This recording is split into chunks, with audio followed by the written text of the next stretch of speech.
کہ وَلَوْلَا أَن ثَبَّتْنَاكَ لَقَدْ كِدتَّ تَرْكَنُ إِلَيْهِمْ شَيْئًا قَلِيلًا، اور اگر ہم نے تیرے قدموں کو نہ جمایا ہوتا، اے محبوب اگر ہم نے تیرے قدموں کو نہ جمایا ہوتا تو ضرور تم کچھ ان کی طرف مائل ہو جاتے۔ اللہ نے بتا دیا یہ میرا محبوب میرے کنٹرول میں ہے، میری حفاظت کے حصار میں ہے، میں نے اس کے قدموں کو جمایا، استقامت سے بھر دیا ہے۔ اس لیے اللہ کا نبی پہاڑ کی طرح ہوتا ہے، پہاڑ سے بھی زیادہ ثابت قدم ہوتا ہے۔ اور فرمایا اِذًا لَأَذَقْنَاكَ ضِعْفَ الْحَيَاةِ وَضِعْفَ الْمَمَاتِ، اور سنیے اگرچہ بظاہر آپ صلی اللہ علیہ وسلم کو مخاطب بنا کے بات ہو رہی ہے، مگر یہ ہمارے لیے بہت بڑی دھمکی ہے، کیونکہ پھسلنے والے ہم میں سے ہوتے ہیں۔ فرمایا تب اگر تو ان کی طرف ذرا سا بھی مائل ہو جاتا ہے، ان کافروں کی طرف، تب تو میں تجھے دنیا میں بھی اور موت میں بھی ڈبل عذاب چکھاتا۔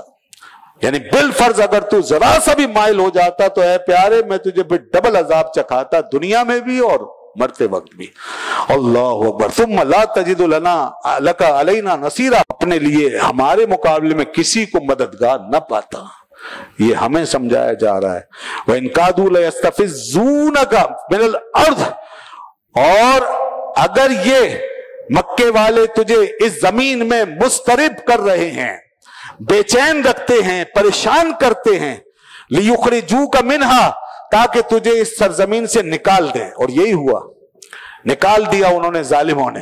اللہ کے نبیوں کے ساتھ ایسی آزمائشیں آئیں، انہیں ان کے گھروں میں رہنے نہیں دیا، ان کے وطن میں رہنے نہیں دیا۔ مکہ جیسی مقدس سرزمین، اللہ فرماتا لِيُخْرِجُوكَ مِنْهَا، یہ اس لیے تجھے پریشان کرتے ہیں تاکہ تجھے یہاں سے نکال دے۔ وَإِذًا لَا يَلْبَثُونَ خِلَافَكَ إِلَّا قَلِيلًا، تو پھر یہ بھی سن لیں کہ یہ تیرے مقابلے میں زیادہ ٹھہر نہیں سکیں گے یہاں، پھر میں آؤں گا اپنا عذاب لے کر، جو میرے نبی کو نکال دے گا وہ زمین ہی قائم نہیں رہے گی، پھر وہ قوم قائم نہیں رہے گی۔ اور یہی ہوا، اللہ نے اس سنت کو ہمیشہ قائم رکھا۔ آگے اس لیے فرمایا سنت من قد ارسلنا قبلک من رسلنا، یہی میری سنت اور میرا طریقہ ہے، میں نے اپنے جس رسول کو بھی بھیجا آپ سے پہلے، تو پھر یہی ولا تجد لسنتنا تحویلا، یہاں فرمایا میرے طریقے بدلتے نہیں ہیں، یعنی جب میرے رسول کو نکال دیا جاتا ہے تو پیچھے پیچھے میرا عذاب آ جاتا ہے۔ یہی ہوا نا ہمیشہ ہر قوم کے ساتھ۔ تو مکے والوں کو بھی ڈرا دیا گیا، اچھی طرح سمجھا دیا گیا کہ یہ جب تک یہاں ہیں ان کی وجہ سے تم بچے ہوئے ہو۔ پیچھے آیت آئی تھی نا، اللہ عذاب نہیں دے گا کیونکہ آپ ان کے درمیان ہیں، وَأَنْتَ فِيهِمْ، تو ان کا لحاظ ہے جو میں تمہیں نہیں اٹھا کر پٹکتا اور نہیں تمہیں تباہ کر رہا ہوں۔ جب یہ نہیں ہوں گے تو پھر تمہاری تباہی میں وقت نہیں لگے گا۔ اور وہی ہوا، حضور یہاں سے تشریف لے گئے، پھر جو قحط آیا ہے، پھر جو قحط ٹوٹا ہے مکے والوں پر، سارے راستے بند، اب ایک ایک شخص جو ہے بھوک اور پیاس سے بلک کر رہ گیا، ایسی خشکی، ایسا قحط۔